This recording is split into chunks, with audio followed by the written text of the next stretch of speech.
Business sentiment has changed dramatically after the new government has taken over. But to talk more about it and the way forward with us, Mr. Ajit Gulabchand. Thanks so much, sir, for sparing time to talk to NDTV.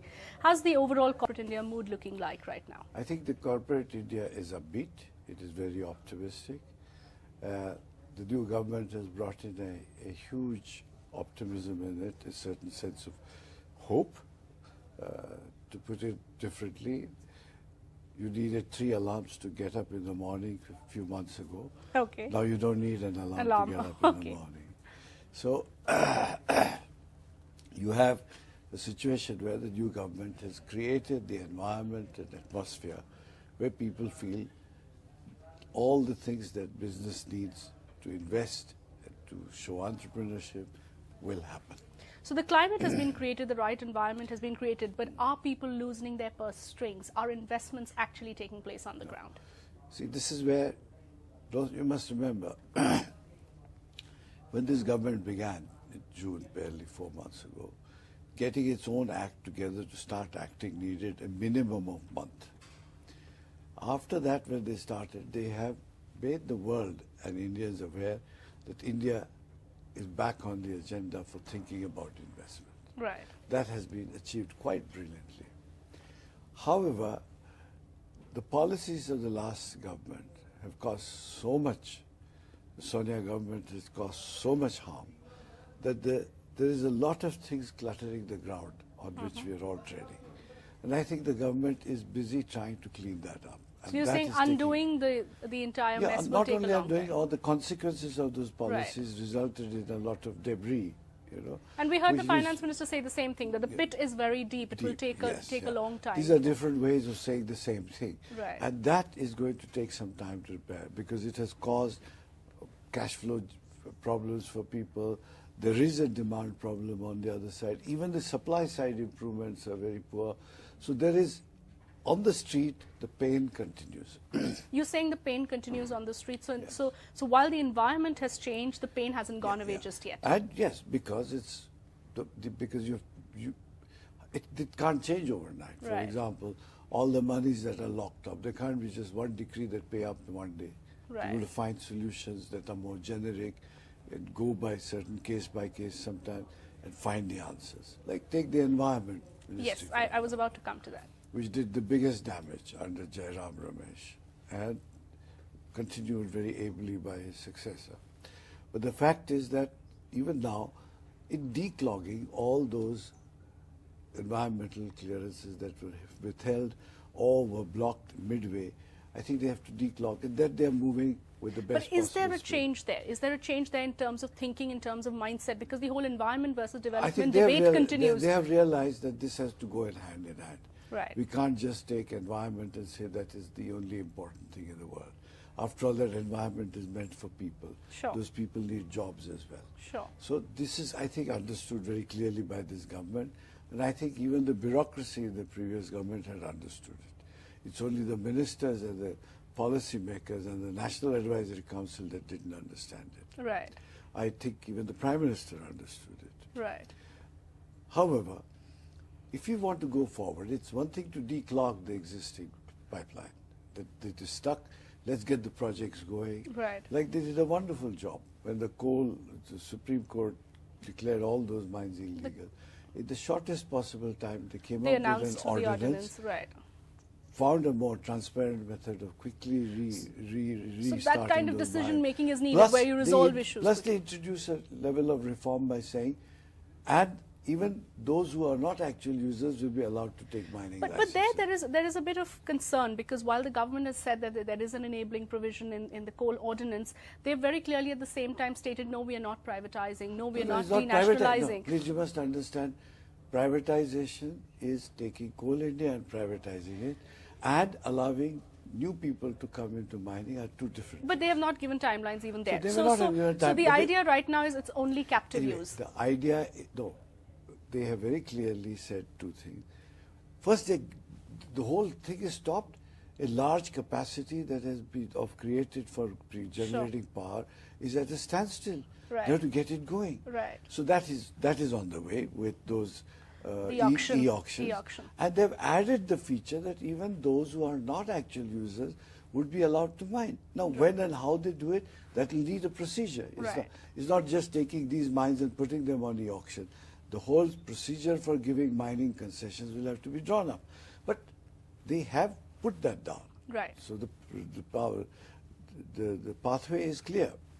Similarly, in environment, while you declog quickly, which is what you do because you're stuck them, all these projects are stuck, it's necessary to set up committees that will develop objective and measurable norms for environment protection. Right. And these must be known to everybody. So it is only where you want a change, where you cannot meet the standard laid down, that there is a discussion. Otherwise, it should just go through. They should have a green signal. It should be through a consultative process with scientists, with industry, with experts, as well as with civil society, which may have expressed some concerns. Right. So it has to be this effort, like they do it very elegantly in Europe. Yes. You've seen the engine emission norms have moved from Euro 1 All to Euro 6. stakeholders are come and together. when they find it's too strict, they say either give more time or they relax it. There are various ways of dealing with it. Ultimately, look at it. The whole of Europe, they discovered environment damage. They discovered the idea of environment protection. But then the argument being made out always is that developing countries can't have the same benchmarks and yardsticks as the developed countries when we talk about environmental concerns. We did have ministers that went on a rampage, saying that as though they invented environment protection and stopped everything inside. For 25, 30 years, the world, the rest of the advanced world is engaged in improving the environment. Without closing down anything, they have improved their water, soil, air. And we have closed down everything and our rivers continue to be filthy. Right. Our cities continue to be filled with garbage. So what have we improved? The pollution levels haven't come down. And we've closed down half the project. Smart cities, it's a concept that Mr. Modi has focused on. He's talking about 100 smart cities. It's an area clearly that HCC has been focusing on. You've pioneered Lavasa. Share with us whether your vision and that of the Prime Minister in any way meet and how can he take it forward to ensure it's a success? See, the word smart city is what the Prime Minister used. Right. The idea of such new cities go by various nomenclatures in various seminars and various institutions created to promote them. Some call it future cities, some say future of urbanization, somebody says new cities, digital cities, e-cities. All sorts of names, but they all lead to the same thing. Right. In India now for us that word is smart. Smart cities, yes. Now this smart city, there is no real definition of the smart city. Agreed upon, and this is the only thing called smart city. So, and just as well it is vague. So that different ideas can come and different concepts of how to make a city smart. Right. And maybe what we need is key points that a smart city must have. And anybody who meets 25 to 30% of the points can claim that it is smartened up the city. Okay. Existing or brand new. Right. You know, But looking at the current structure, which of the two models do you think will work better? Brand new, perhaps the way you went, or existing, turning existing cities into smart cities? We will have to do both. Okay. See, you have to build new cities. Right. You'll have to build new neighborhoods to cities, suburbs. You'll have to improve the kasbahs into proper small cities or towns. So it has to be at all fronts, and some very new ones have to be created. Sure. But the fact is that they have to be livable. They must work well, and this is where the word smart comes in. Right. And then you can use technology, whether it's information technology or simply improved sewage treatment. For example, there are sewage treatment plants that require 40 acres of land, ancient ones. You can do the same treatment now, the same volume of sewage or more in 2 acres. Right. So there are several ways technology, not just information technology, but all forms of technology, can be used to smarten up a city to provide services to its citizens and create an ease of living in that city and make it livable. So I think that is the idea, that if you want to leapfrog in the area of urbanization, and what is extraordinary when you use the word smart city, don't forget, just till about 6 months ago, we were discussing, after 65 years, in this country, the village was the romantic idea. And everything was to be centered around only the village.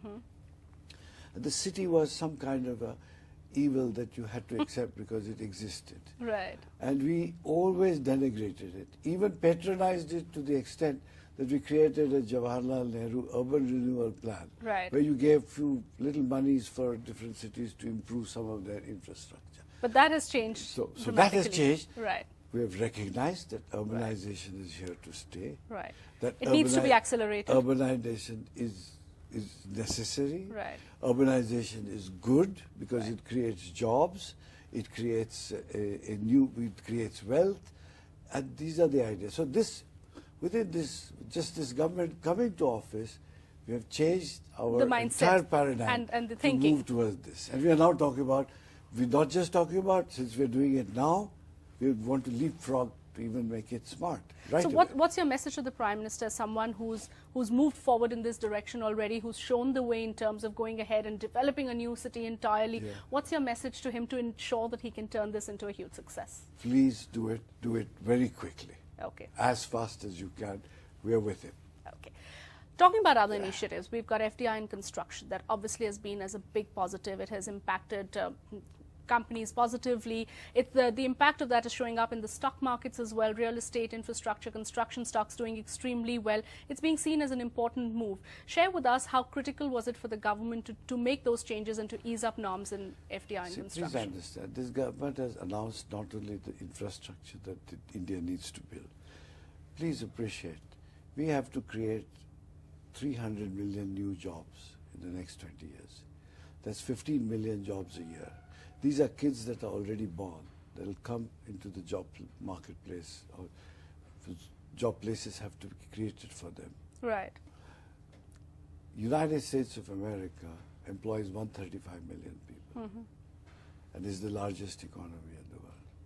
So if you want to create 300 million jobs, you'll need 2 American-sized economies to be created in the next 20 years. So you can see the enormity, the humongous amount of job that you have to do to do it, which requires huge investment, both domestic and foreign.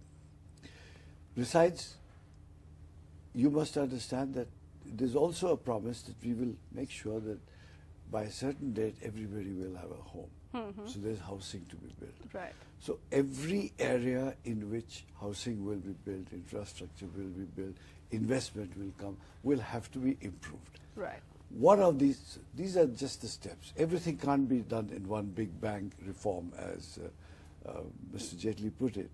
What is really required is a continuous reform at one end, and then cleaning up the method of doing things, processes which are clogged. Is the government moving forward on both the accounts? I think they're moving a little faster on reform. Okay. Though And they small have not doses of announced it. anything. Yeah. Right. But see, critical reform have to be critical.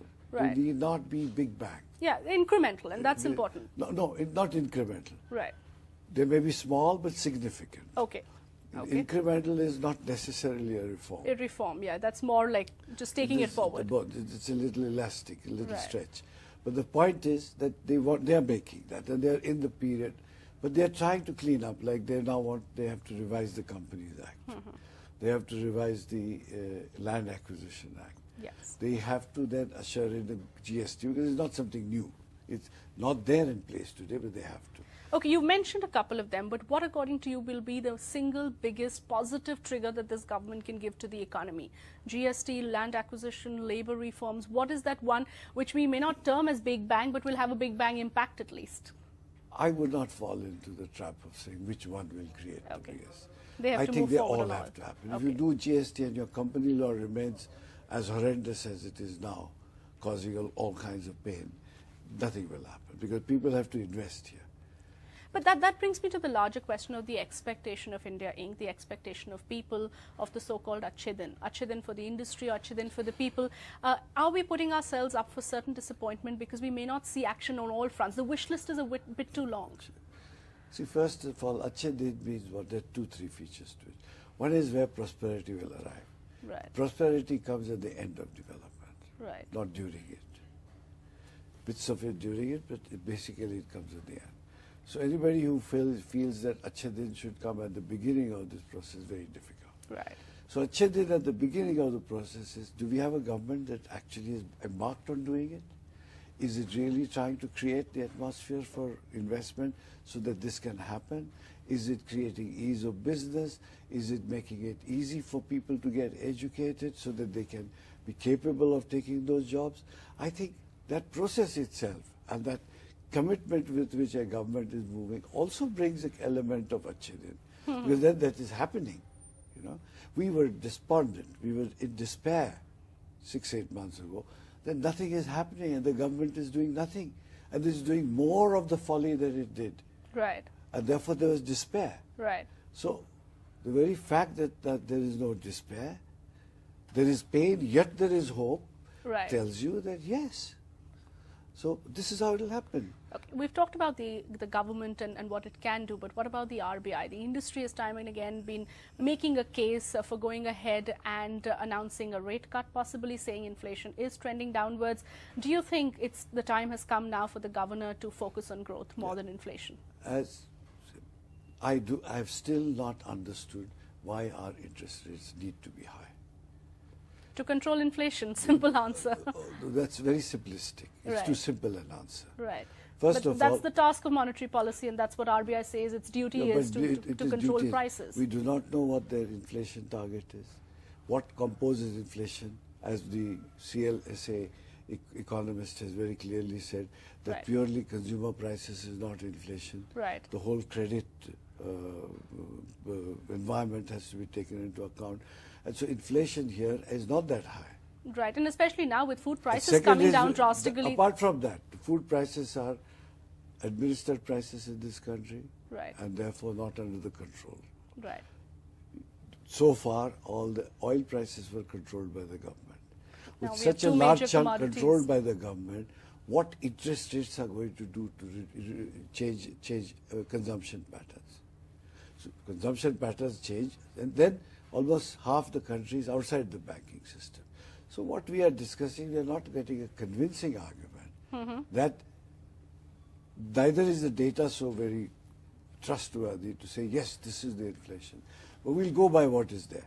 So we need a little more clear, and again here, more objective and measurable ways by which RBI will decide the interest rate. Confidence is back as far as India Inc. goes, but a number of steps that you've outlined, those clearly need to be taken to ensure that the investment cycle is kick-started once again. Thank you, sir. Pleasure to talk to you. Thank you.